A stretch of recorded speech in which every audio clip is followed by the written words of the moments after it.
This is Scoop Insight, and I'm Sandhu Narayanan.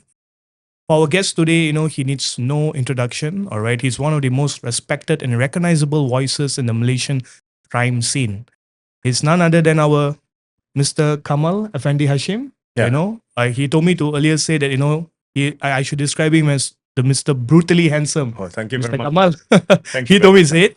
All right, so welcome to the show, sir. We are honored to have you. Yeah, thank you for inviting. All right. So, I think you don't only do crime analysis. You're also an actor. You have acted in a few films called KL Gangster 2 and the recent hit Sheriff, Narco Integrity, and you have been a former police officer. Yes, I was a journalist, and then I was Yeah. forced by my father to join the police. Okay. And then I went to further my studies in criminology, and I came back as a crime analyst. From time to time, I've been called for TV shows, radios, also film. Alright. Probably it's not about talent; it's about the look. The Perhaps, look. commercial looks, right? Alright. And currently hosting two radio programs. Also, that's what I do. Right. Yeah. So you've been a cop, crime analyst. You have done several media appearances and all, right? So how do you juggle your time, sir? Well, my time is solely for my country, so I don't have my I don't have time as for myself, perhaps, yeah. But I'm donating or contributing to my country. That's my priority at this moment. I think by the time I reach 60, then it will be all about me. How about you, lah? Yeah. Finally, time for yourself, lah. Oh yes, of course. Yeah.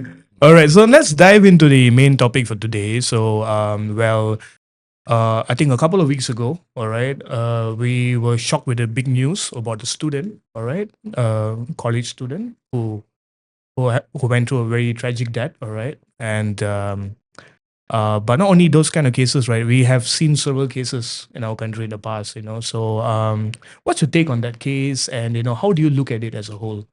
First and foremost, my deepest sympathy to the family of Manisha, who has to face this ordeal. And I feel their pain. I've been doing this in the crime landscape since 1989. So I've seen a lot of death, dying, and also family members who lose member. But just so they know, Manisha will always live in their hearts. Yeah.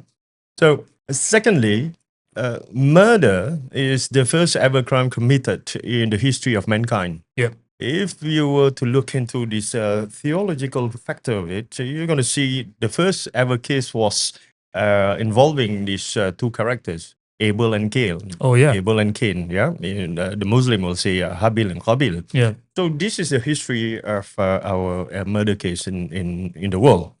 So ever since, we had a lot of killings, some justified by war, some justified by, I could say, greed, competition and all. So some even unnecessary death. Yeah. And it's the differences is only on the magnitude being implied or used in a particular crime. Okay. The murder is murder, but how it was committed was different. Yeah, some inflict force, some inflict torture before death. Yeah? So there are a lot of things that happen, and for me as a crime analyst, what I'm doing is not to halt the numbers of perpetrator, but rather focusing on victimization, how to reduce the numbers of victims by mitigating factors and risk. And that's what I do. So the best thing is that we have to do to prevent unnecessary death. That's is kind of insurance. But unfortunately, sometimes it takes an incident for a system or particular rules or guideline to be changed. That's a pity. That's a pity. Yeah. Because we don't need people to die to change. Yeah. We don't need to wait until someone else die before we committed ourselves to change. Yeah. That's what I believe. If we look at the track record of some of the brutal cases that has happened in our country, I think since the day we got our independence, there were cases where items have been stolen. In cases like people have gone through like blunt trauma force, things like that, and Force trauma, yes. blunt force trauma, and also like there were cases where there's forced entry and things like that. So based on your experience over these years, right? So what would you think? What do you think that could be the motive behind such cases, killings and things like that? Well. We have a bit. We are a bit. We have some differences in the way criminal justice system works. Yeah. Okay. In the U.S., you will need three things to prove three things. First, the mean to commit the crime. Yeah. The means. The second one, opportunity. The third one, motive. Right. Before you're able to indict or prosecute someone or charge them. But in Malaysia, we only need two things: the means The mean, and also opportunity. the means and the opportunity. Yes, we don't Okay. need the motive part. Yeah, Alright. the motive can be sometimes speculative at best. Yeah, unless it's being backed up by facts, scientific facts, and eyewitnesses, and it has some quality to it. So let's just examine the part of motive. Do people need reason to hurt someone? Mm. Depends on the individuals, I guess. Yeah, that's Yeah. the thing, right? Yeah. So if you're talking about motive might be greed, jealousy. We have a lot of things. Perhaps it's to satisfy our curiosity on. We need a composite of the pictures to understand it. Okay. Unfortunately, crime does not work that way. I might not have motive, but I have justification. Okay. Why I commit murder, for example, is because I hate you.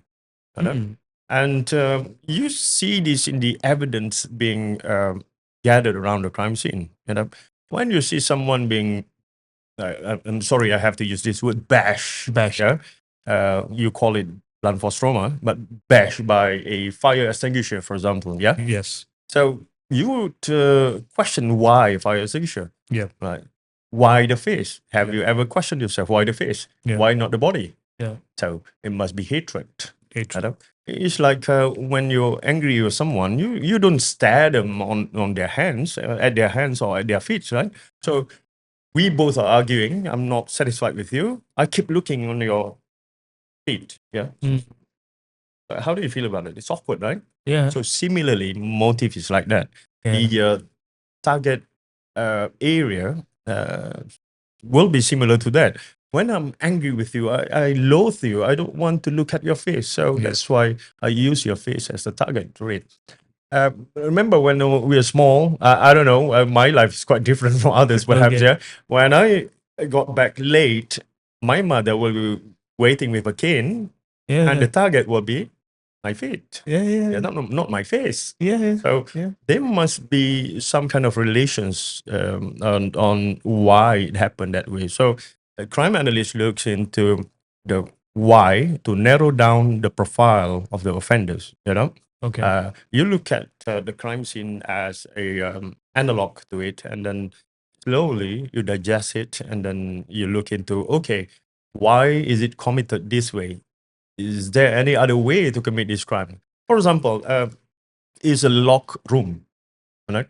You arrived at the crime scene. The house was locked, so you cannot go into the assumption that there must be someone who has access to it. Okay.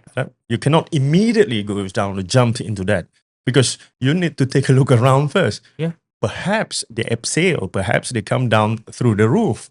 All right. So this is what is important in any investigation Yeah. to establish the crime scene first, process the crime scene, collect evidence, and then from there onwards build a case. Okay. It's not the other way around. All right. Yeah. All right. So if we look at it, right, most of the cases, based on what I've read and what I've reported, also, a lot of those cases are happening in controlled environments. If you look at it, Yeah. all right, a lot of these are happening in controlled environments, such as condominiums, car parks, etc., etc.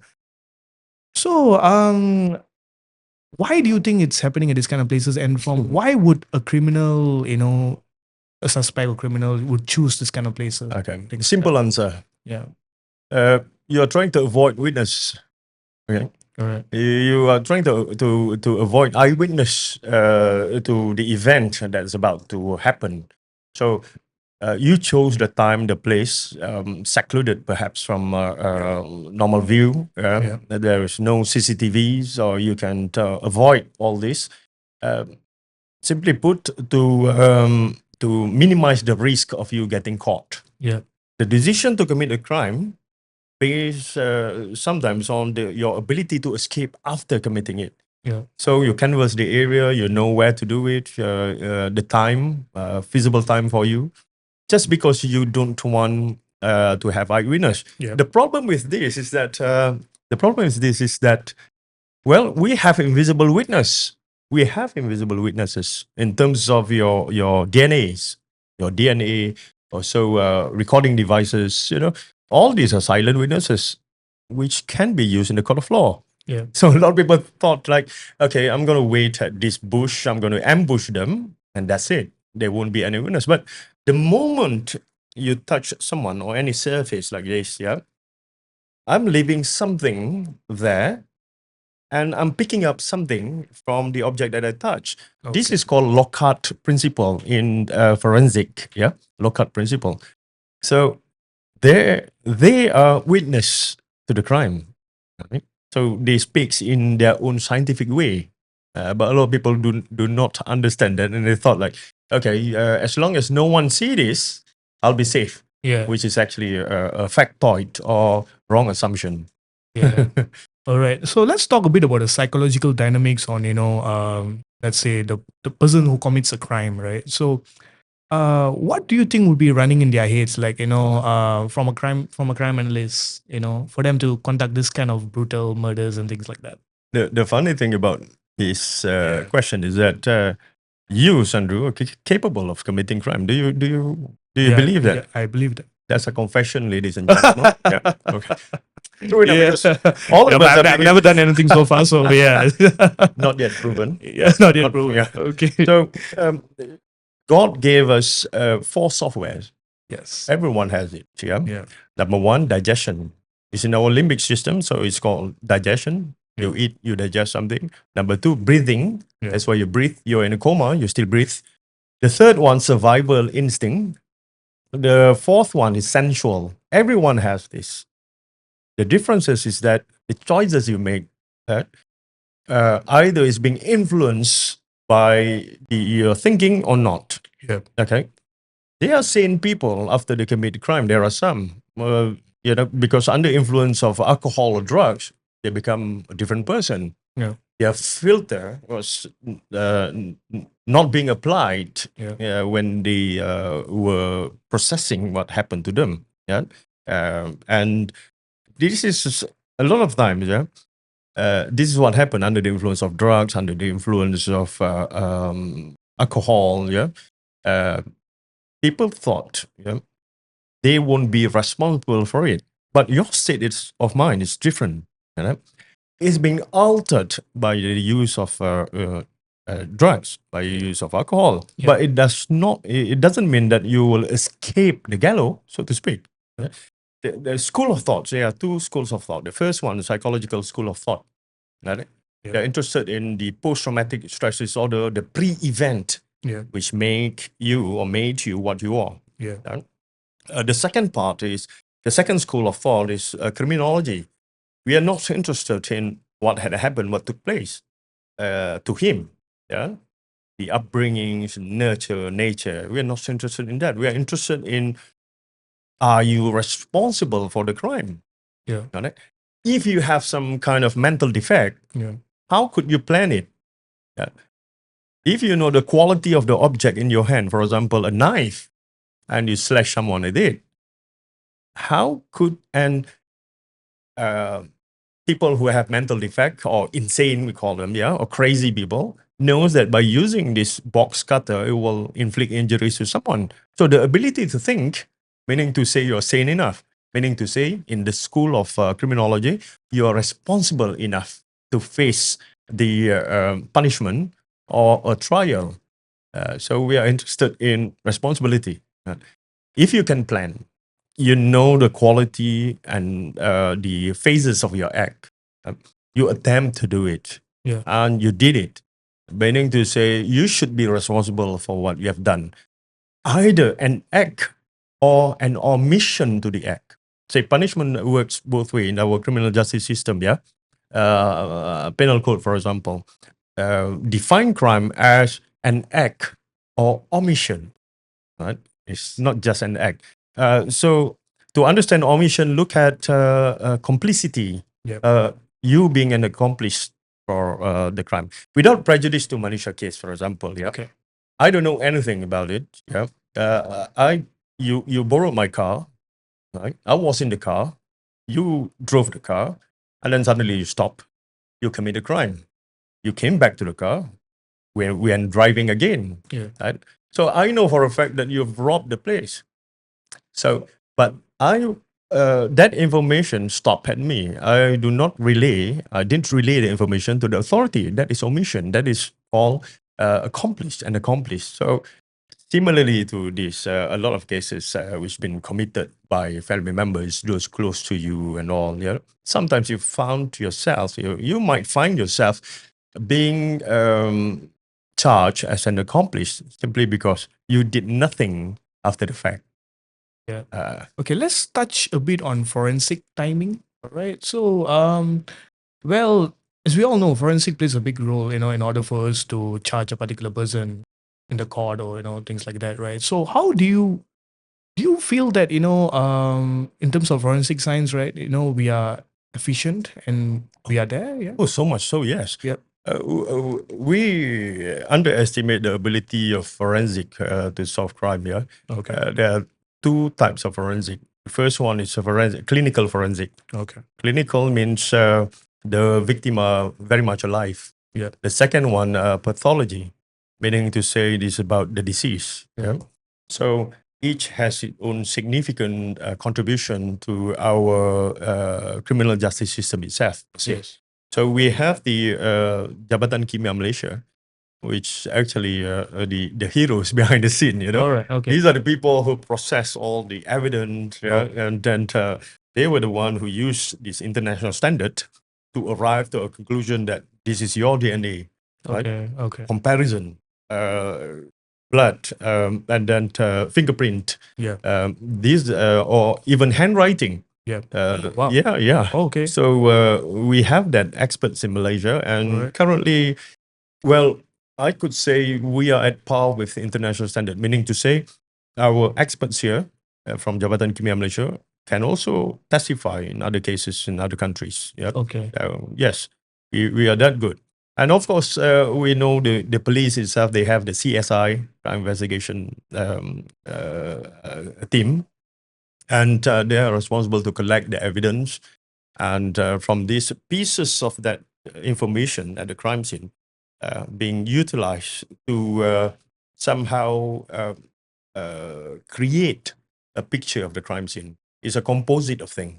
All this, you have the small type of evidence, footprint, for example, plaster cast, also fibers. These are being used to paint the actual event which perhaps had took place there. Okay. So, would you mind handing me that paper? Oh, Piece of paper? All right. Okay. So now you've touched this, right? All right. I also touched this. Okay. So, how many years in an ideal situation? How many years you think your fingerprint will be there and my fingerprint will be there? If you ask me, I think maybe okay. I assume it could be just for few Yeah. hours or maybe maximum a year. This is what I call silent witness. Silent witness. Silent witness, yeah. All right.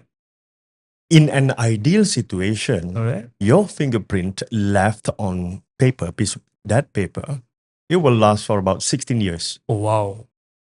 Oh wow. I didn't know this. There you go. Right. So when I touch this very paper, Okay. I pick up some fiber on my finger also. This is the transfer principle in forensic. Yep. Okay. So I left evidence over there which haven't been seen. So the job of this crime scene technician is to collect this evidence. You see people, sometimes the police, they have plastic bags, with the envelopes and all. This is evidence gathering. All right. Because it is not what the public think. Yeah, it's not what you think. Just because your fingerprint was on a murder weapon, it meant that you were the one who commit the crime. No, not necessarily. Proof of handling is not proof of doing. Okay, Okay. okay. Just because your fingerprints are there, your fingerprints are there, my fingerprints are there, does not mean that, well, it only shows that we are in a room. At some point, we each other touch this, but it does not give any conclusive evidence who touched it first. Timeline. So you have a common fly, for example. You have insects, which helps you in building up a case. Now, coming back to close associates, family, Yeah. friends who commit crime, it's very how could I put it? Uh, Interesting, yet it's a tragedy, isn't it? Yeah. Because these are the people we trust them with their life. But the betrayal, as I said in the Abel and Cain cases, case number one, the is a clear cut case of betrayal when someone abused the trust you have given. Uh, you are co-sharing a unit, for example, yeah, and then till you wake up in the middle of the night and your housemate suddenly is in front of you holding a knife. So all these are terrible, terrible things that might happen. Yes, it might Yeah. have happened. Yeah. But as a crime analyst, how do you mitigate that? You lock the doors. Risk avoidance, yeah. In risk management, the first one is to avoid the risk. Yes. So, but what if it happened? There was this case. Without prejudice to the case which happened to Manisha. Yeah. So two friends ended up in the unit. Yeah. Yeah, and while the other was sleeping, right, the other one woke up and sneaked into the room, right, steal the handphone and also the motorbike key. Yes. While doing so, the deceased, woke up, Yeah. found that. So this guy grabbed that fire extinguisher and used that as a weapon, yeah, and hit it on the head, resulting in an impact which is more than what 26 kilometer per hour, Yeah. which can ensure a concussion, also death to you. Yes. So that resulted in death. And what happened after that was quite interesting. So we just grabbed the helmet and then grabbed the motorbike, and he went off to the southern part of Malaysia. You know, and casually on CCTV, uh, it had been noticed that he walks very calmly, ordering food and everything. Half an hour ago, he killed someone. Yes. Right? So how could someone be calm and collected when they committed a heinous act of ending someone else's life? So let's just say that you are in a room and someone you are found in your room with evidence of foul play, yeah, and then the doors are locked, the windows are locked. So after analyzing everything, yeah, of course you would also to eliminate suspect because a lot of fingerprints in the room, yeah, in the Yeah. house. You would call the person of interest to cooperate, to ask them question. Where would they? There any alibi, some sort like that, and from there onwards, Yep.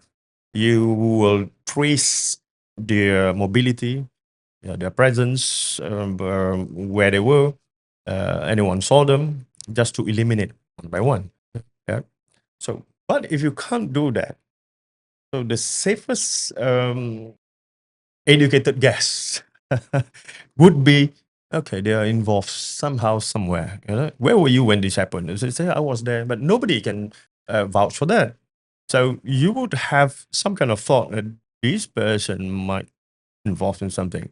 And then let's just say your personal belonging was found somewhere in the other states, or you had pawned it. So obviously there are traces, physical traces of who pawned it. Yeah. So you will find it. And I don't really fancy the idea of if you were to steal someone else's phone, it's not because of the privacy issue. It is because it's traceable. Mm. What about ATM? When you use ATMs, there are a lot of cameras and all that. It can easily be found. Because when you investigate, when the police said, we'll look into all angles, yes, they mean it. Every possible angle. Okay. That's how you kind of filter out Okay. who done it Alright. question, even though the room is being locked, obviously. Yeah. Yeah. Mm. But looking at this, right? So without prejudice, I just want to ask you, yeah, from a crime analyst punya perspective lah, what is the pattern of this case? Is it opportunistic, relational, or pathological? What do you think? Oh no, well, if you're talking about pathological, everyone is born. We are being able to be a criminal. It's a matter of choice, yeah. But let's take a look at opportunity. Okay. When you're depressed, you don't have any means of income, Yes. and you need money urgently. Yeah. Yeah. Some people sell themselves, right? But some people will sell their soul, right, to the devil. Yeah. So it's a matter of choice.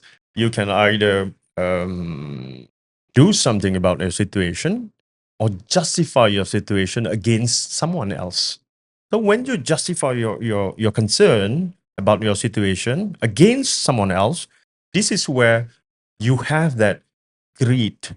Yes. This is where you have that hatred. This is where you believe that you are entitled. Yeah. So a lot of time, this influence the dynamic of your thinking.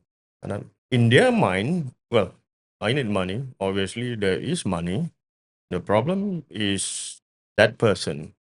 So I have to eliminate that person. Mm. Murdering someone is easy. Disposing the body is, wow, Tough, it's yeah. very, very tricky. Tricky. Yeah. Because you have DNAs. If a dinosaur's million of years, you could point out to, okay, what kind of dinosaurs is With the this? Right? fossils and all. Yeah, with the fossils. So Yeah. it's not that easy. Of course, you watch movies and you found out, okay, it can be dissolved in acid and all that. Where do you find that kind of acids? Yeah, where do you buy it? Yeah, if you buy it in in a bigger quantity, a lot of people will ask questions. So unless you have in-depth knowledge about forensic, then you might be able to somehow commit something, yet will be traceable, but it will take a longer time to solve. That's the differences. Yeah. You are better at hiding it, but Yeah. it does not mean that you will not be found. Okay. So You're taking this seriously, yeah? Are you thinking of doing something? No. You look like you are invested in your thought in something else. I'm begin to worry I'm now. channeling your crime analyst, Okay. aura into me, lah. Yeah. So that's the thing. Moving on, I want to ask you, like, okay, you have been a cop, right?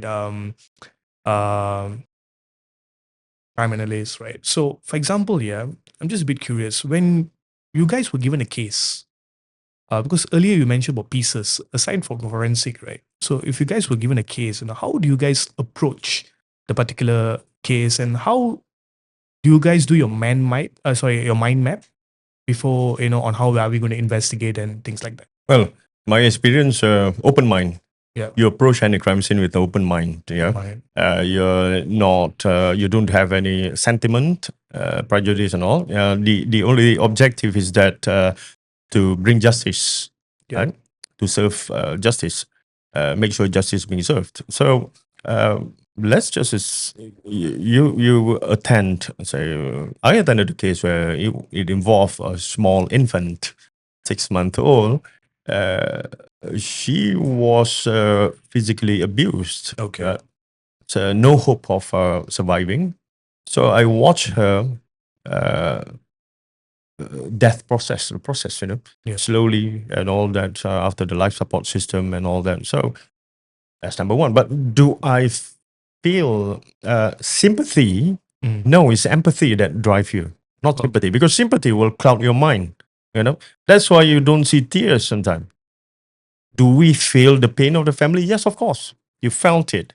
But to be effective in your role, you really need to disengage your feeling when Yeah. you do something about it. Yeah. Otherwise, you'll be led to believe or led by your feelings, which will be very dangerous to the to justice itself. You end up becoming biased, things Yeah, like that. the positive bias, yes, negative bias. Sometimes you already have that bias. Is no, you have to remain neutral. So once you enter the crime scene, there are sets of protocol that you have to follow. Either you go spirally or you go by grid, archaeological things that you do. Yeah. Okay. So it's like, um, what was it? Is archaeological site Yeah. that you It's really very have to interesting. handle, Yeah. yeah, with care. You don't simply just walk into the room and say, okay, this is where it happened. No, no, no. Okay. Step back, make sure the crime scene is not contaminated. That's why the yellow ribbon thing that you see here, okay, that is to avoid contamination. Contamination. Then you walk into the scene, you stand first, say, you look around, and then you follow the grid pattern, Yeah. so that less is being touched over there. Right? And then you arrive at the epicenter, right? Document it, and from tag it, yeah? And then from there onwards, if you're satisfied, yeah, then all these item will be collected, and the bodies will be transferred to the hospital for postmortem. Do you feel anything then? No, actually, it's just you don't have that feeling. So you're about how am I going to approach this? Yeah, with such care, so much so that you are actually the spokesperson for the death. Yeah. So post-mortem, you watch is being conducted. You watch how the body being dissect. Um, and then right after that, is being returned for ritual and funeral procession and all. So you feel satisfied when you found someone, they're being charged to court and found guilty. Yep. Right? Yep. That will be the satisfaction. Not while arresting them. Okay. All right. I get So you. investigation is if you like mystery, is investigation. Yes. Investigation. All right. So, well, based on what I can see, right, we can see that crime in a way leaves some sort of pattern, right? So, I'm just curious to know more. Like, there are cases where uh there were no any traces, things like that, and it ends up being closed by the police in cases and things like that. Oh, no. What's your take on that? Well, the public say it's being closed by the Yeah. police. No, no. If it is a crime case, there's no expiry date. Okay. If it is a civil case, then of course it's 6 years period. Yeah. So crime case can be reopened Oh, anytime. no. Nothing. Okay. There is no terms that the police used to say that well, we are going to close this case. Yeah. They close this case after it's been completed. Okay. Meaning to say you will have to go through to courts, found the person guilty or not guilty, and then the case will be solved. Right? So it does not matter. Even we have a pedophile case in Malaysia, which took 20 years for this subject to be found and prosecuted. 20 years. So as I said, you can use any tricks in the book, but it will only delay your arrest. Yep. Yeah. The only way to commit crime safely is to not to do it in the first place. Does it make sense? Yeah. Because you need to cover up everything. You need to be in a scuba gears if you were to do in dry land, simply because you don't want to deposit left any of your DNA. So it does not make sense for you to rob someone and you are in a full gear, or you wrap yourself in plastic shrink wrap yourself just to commit a crime. Why? Right? You have other choices to do. Work, beg, borrow, right? But you choose steal. That's the funny part of being human, because sometimes we contempt at someone else's life, not our own. Yeah. So, okay, earlier you mentioned something really interesting. You said, like, suspects sometimes, when they commit big crimes like this, right? They after they buat benda macam tu, lepas tu mereka jalan seperti biasa and Oh, things yeah. like that macam tu kan. So, do you think that these guys, they may not be first time offenders? Oh, Maybe they would have, wow. had something. Interesting. Yeah. Every criminal Yes. have their own signature. Yes. Okay? Some might be pro at it.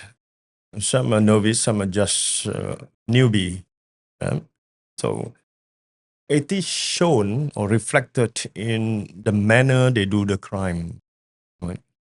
If you are a first timer, you'll be worried about being arrested. Yeah. Yeah. Yeah. Yeah. And if you have done it before, Yeah. this is just a matter of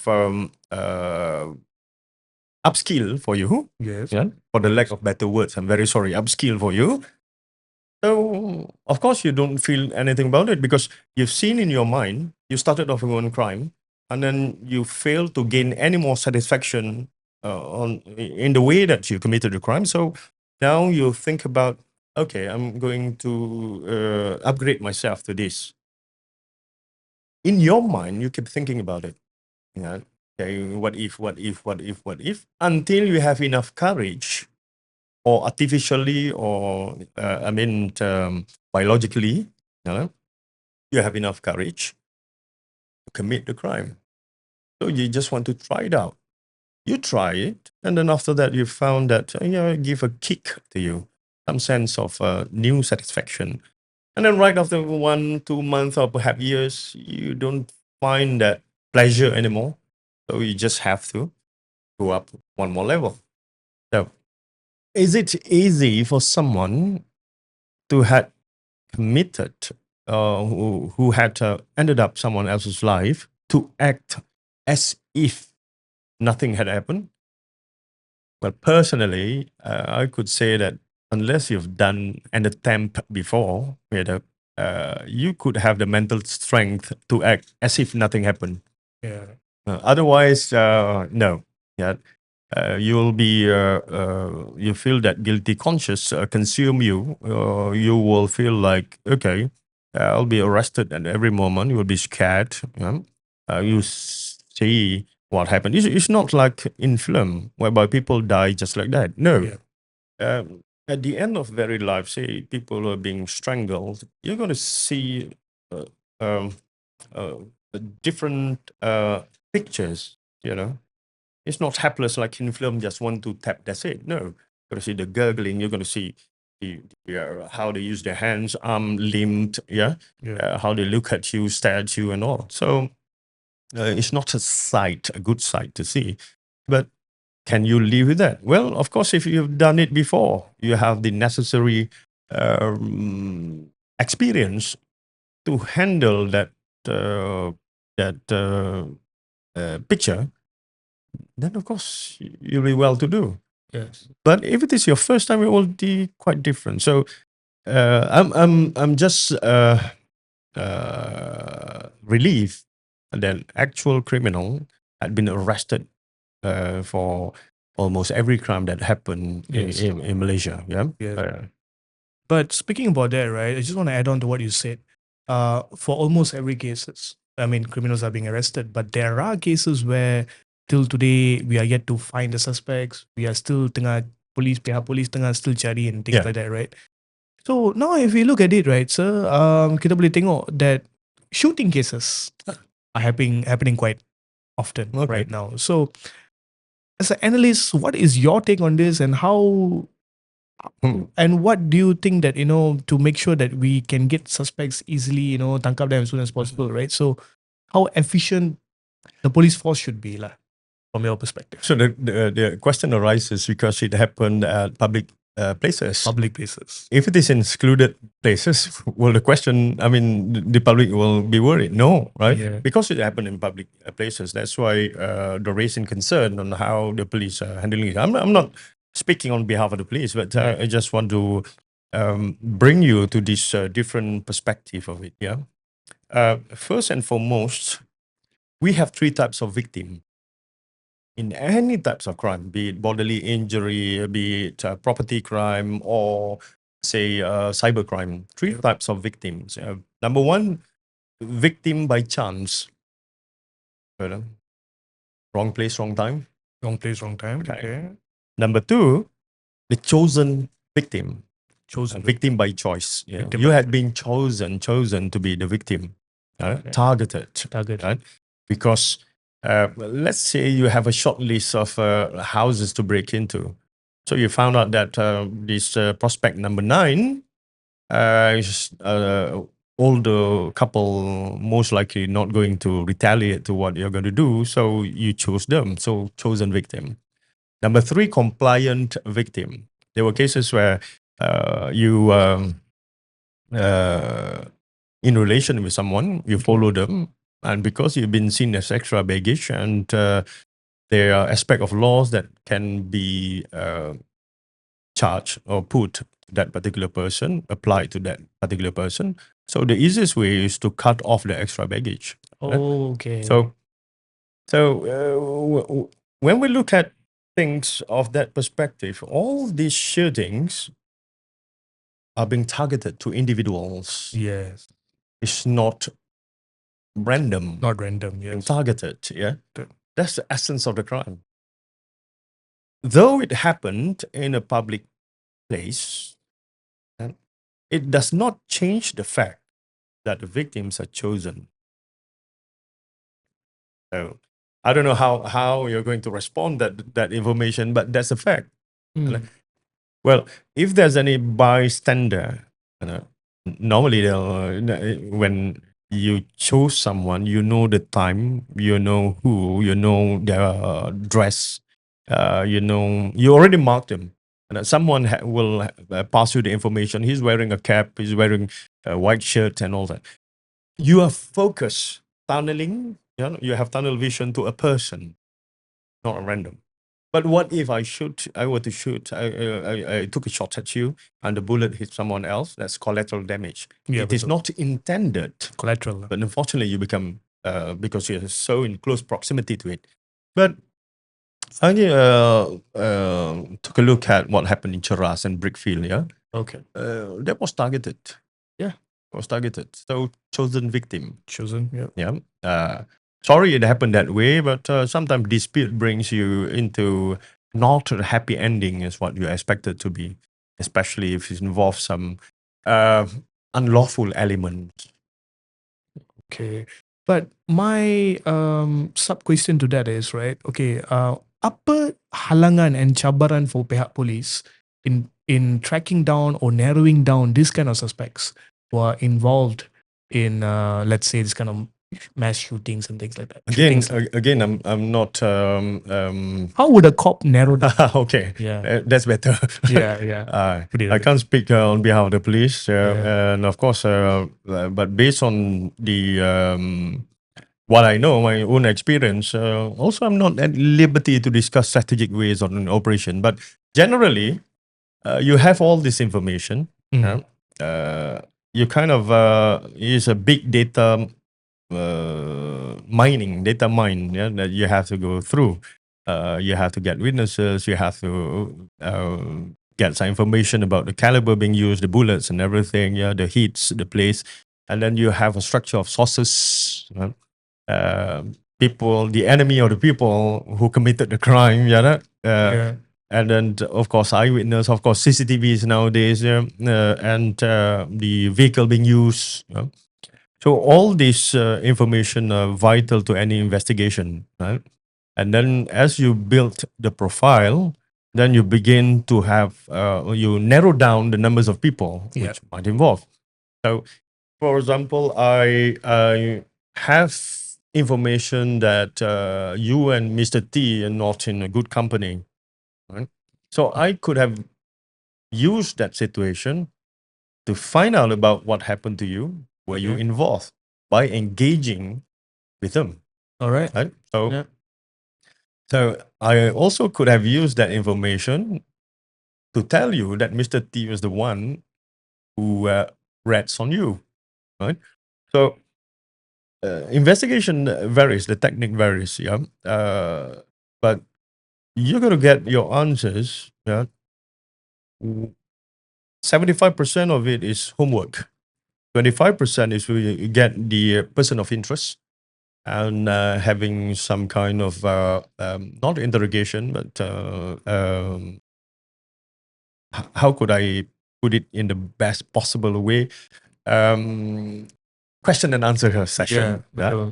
And then right after that, then you have the ability, not a hunch, but real ability to say, yes, he's involved. His involvement is like this, like this, like this. So investigators are different kind of breed. They are like a bloodhound, you know. They keep pushing and pushing, pushing until they get the fact to the fact. They get, as I said, satisfaction is when the case has been built up, charged in court, and you found the person guilty of it. Yep. It does not matter whether you have good lawyers or not. As long as there is conviction, there are convictions, and you'll be satisfied. The file will finally be closed. So you like building jigsaw puzzle, you like solving mystery, then investigating is perhaps something that you would like to do. Yes, definitely. I love doing it, and I love being with you. To be honest, another thing I just want to ask you. Okay, let's go a bit on interpersonal violence, lah. Okay. Right, interpersonal violence. So just put violence as a whole. Okay. Do you think that it's something which is not being addressed enough in our society right now? I mean, from a crime analyst, From a society view or perspective, perhaps. Yeah. Because we don't want to interfere. authorities and all. We don't want to get involved in this domestic dispute. Yes. Right? Interpersonal relation. We Yep. just say that, it's not my time and place to say something. Oh, someone is fighting next door, and you say, oh, it's not my business to get into. This is our interpersonal problem also, yeah? Yeah, betul. If you're talking about the law, since we have the penal code, which originally from Goa, India, being brought here by the British, yeah, Okay. is being addressed under let's see 323, 324, yeah, and this is about injury to someone. We also have threat 506. We have insult 509. Yeah? We have a lot of things. So the law already address it. Yeah. But society at large, yeah, we are not engaging ourselves in improving our own situation by taking ownership of the problems. When we see someone fight, yeah, boyfriend, girlfriend, a couple, and We tend to avoid. we tend to look the other way and say, I don't want to get involved. But what if that led to the demise of someone, either the male or female, which engage in that? Do you feel the guilt? Rasa guilty pula. Ya betul. No, we don't feel guilty because we have the black sheep to blame. Oh, okay. Who? Itu. That's the question. Who? The police. Police, yes. Police lah ni tak ronda. Police tak ronda. Betul. Yeah, yeah. We never question ourselves. I was waiting for you to there. say it. We were there. Yeah. Okay. Yeah. We notice it. We even record it. Yeah. But that's it. We keep quiet. Yeah? Yes. So this is the either we are taking part in solving the crime, Yes. or we are actually taking part in Escalating it. involving ourselves in the crime. Okay. Oh. Yeah, because we don't report it. We fail to report it. Yeah. We don't want to be witness to anything. Yes. Well, we are giving that assailant, yeah, the confidence to commit the crime. All right. Like domestic abuse, for example. He hit his children, and we say nothing about it. To the person who engaged in this thing, all right, when no one stops him, Yes. it actually generates more confidence to him to do it. Betul. So you ended up, every night you will hear the scream, the tears, yeah. Yeah. You got to witness or hear that. Yeah? But because you decide not to do anything, you just have to live with it. Okay. Betul. I've seen this many times in the domestic abuse of children. Yeah. Like because we don't care enough, 3 or 4 days after that, he or she died, Do we feel guilty? We'll say, what kind of person who hit a child? Why do you have to kill this child? But we are silent on our silence of the issue. Okay. Why? It only takes a matter of seconds saying that, okay, I'm going to call, say, 999. I'm going to call 15999. We have that hotline. But did we call? No. Yet, because we can blame the perpetrator or blame the authority. So, guess what? Ask yourself. Betul. Ask yourself whether you actually be friendly to the criminal rather than the law which protects you. So, Yeah. So we can say like about 90% of us all criminals lah now. you maybe, yes, I agree with that. That's when you see road bully, what do you do? Yeah. Kita ambil phone, Yeah. worst come worst, kita ambil phone, kita record. When you see Viralkan. someone who's Yeah. not authorized to be there in your unit, what do you do? Betul. Do you report it? Mm. He couldn't have, or he or she couldn't have just been beamed like, fast back, been beamed into that. They must have taken the elevator, they must have taken the stairs perhaps to be where they were supposed to be. All right. So who gave them that access? Either you break in or you have an accessory to it. You have a accomplice, a person who gave you the access.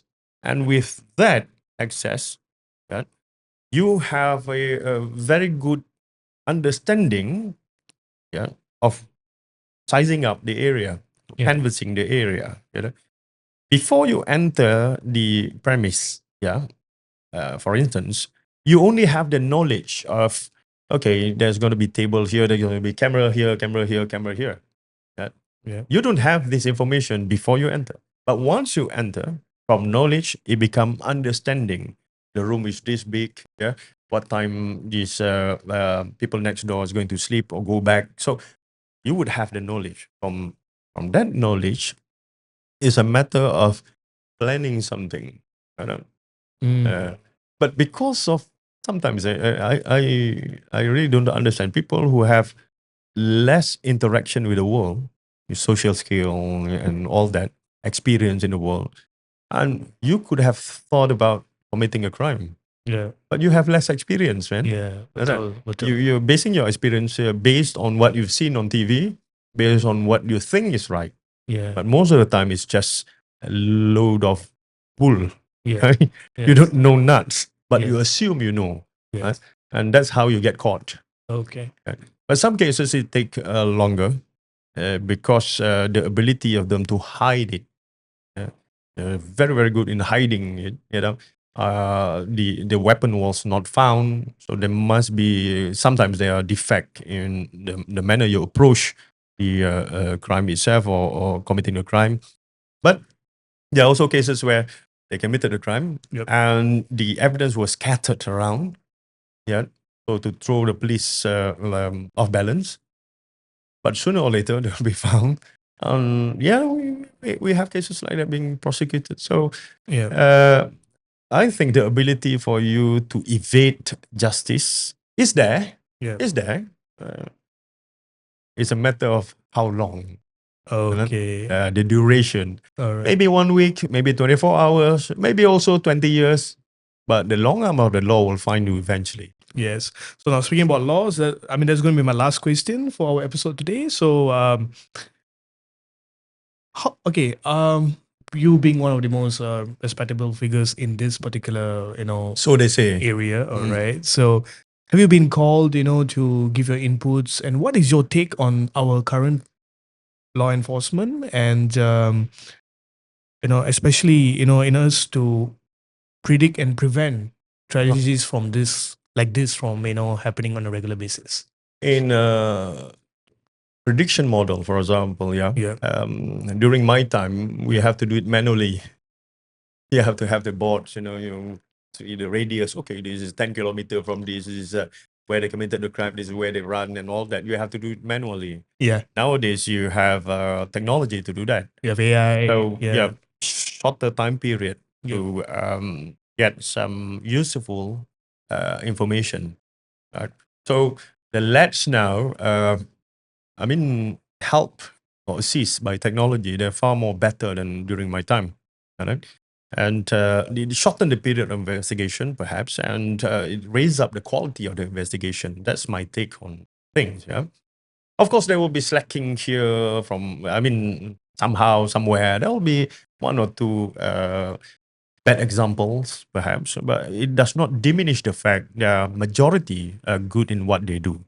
Either people that you know in the investigative capacity or people who process the evidence being collected by the authority. Yeah?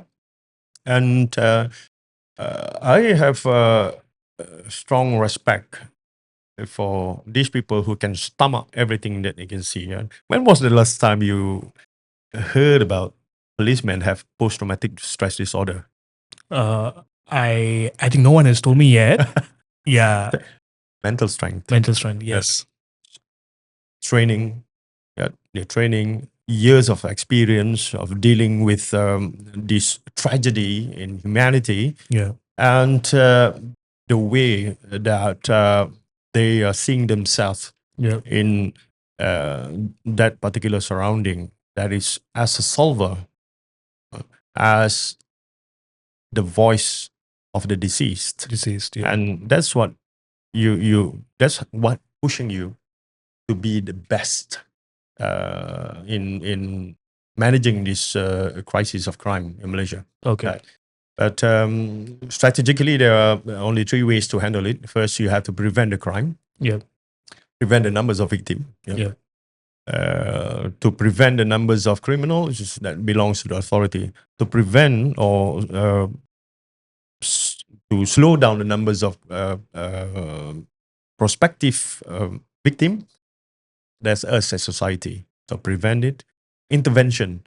If people have some problems in their life and things, they have mental deficit and all, they should be able to get this intervention from the hospital. We have that, yes. But we are lacking at the awareness of families or close associates to bring them to that level. The third one, rehabilitation, to rehab somewhere. And we need, a society need to be counsel so that we can move as one voice, one nation. All right. Crime does not discriminate. It can happen to anyone. If we work collectively, we can make a change. Either you are T20, you are Yeah. B40, or you are M40, you'll be affected by this crime. Betul. Yeah. It's not your friend or family. Yeah. Fine. But what about the cost of managing the crime itself? Well, we'll save that for the Another next episode. All right. Thank you, Mr. problem. Kamal, aka Mr. Brutally Handsome. Oh, this thank you. time, you didn't tell me to say it. I'm saying it. Oh, thank you very much. Yeah. So thank you for your time. Beautiful insights you gave us. Hopefully, yeah. Yeah. So till we meet you guys in the next show. Thank you. I'm Sandro Narayanan.